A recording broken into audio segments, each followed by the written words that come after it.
Hello, this is André Campbell, your host of Spiritual IV. I'm so excited to be here with you today. It's a little cold here in Florida. Can you imagine that?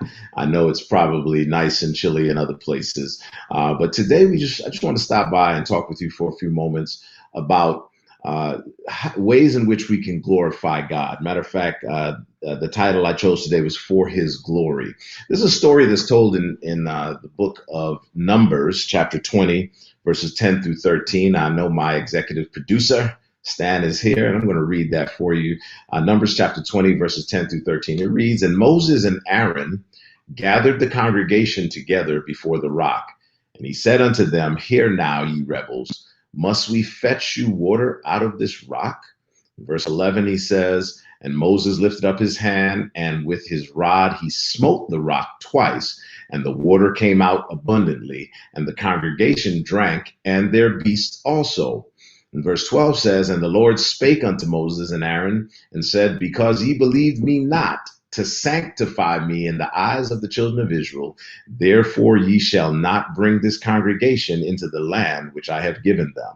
And verse 13 reads, "This is the water of Meribah, because the children of Israel strove with the Lord, and he was sanctified in them." Now, this story seems innocuous enough.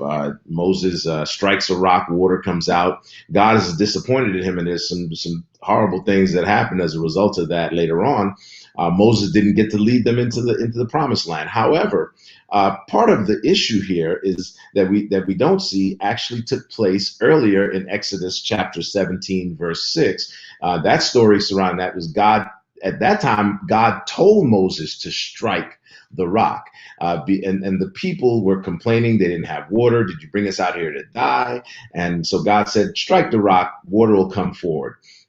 Now, what we must understand is this actually was nothing new to the children of Israel. In other words, they would have heard or known that shepherds, anyone with the skill of shepherding, would know how to find a rock that had a hairline fracture in it. There's certain kinds of rocks situated a certain way, and if they struck it with their staff or their rod a certain way, it would break open and water would come forward. The water table was obviously at a point that it would come forward. And so this wasn't a miracle in the eyes of the Israelites when God told them in Exodus to strike the rock. That wasn't a miracle.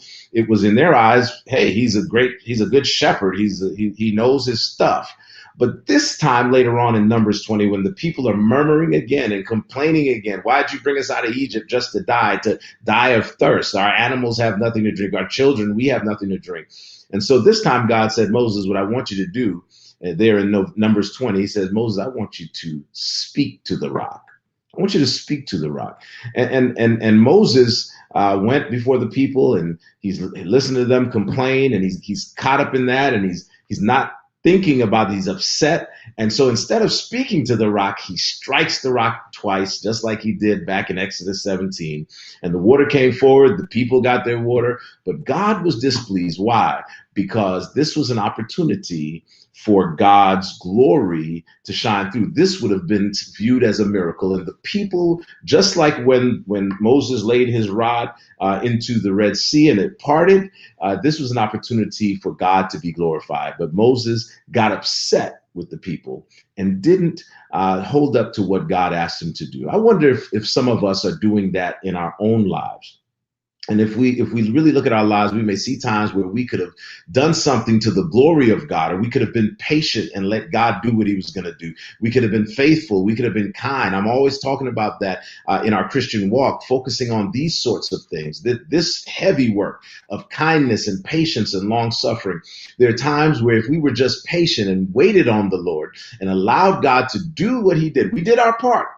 We showed up, we did the difficult work, but somewhere along the line, God gives us the unction through his spirit that just be patient, wait. But instead, we take the lead, and like Moses, we strike the rock, and God is not glorified in it. I wonder how many things would happen, how many people would be convicted, and how many lives would be changed because of our witness, because they witnessed our patience and us listening to the Lord. God wants to be glorified through you.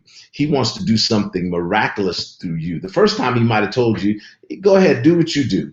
But the second time, or the third time, or whenever, he's saying, now let me step forward. Allow me to be sanctified before the people. Allow my glory to shine through. I want to encourage you today. Let God's glory shine through. There's some situations in your life that God needs to handle. You've been trying to handle it yourself. You've been making the decision yourself, and it's been falling apart. Give God an opportunity to shine through. Don't strike the rock this time. Speak to the rock and watch what God will do. There are people in your life waiting and watching for such representations of God's glory to manifest, for miracles to manifest, and their lives will be changed. God bless you, and I'll see you next week on another episode of Spiritual IV.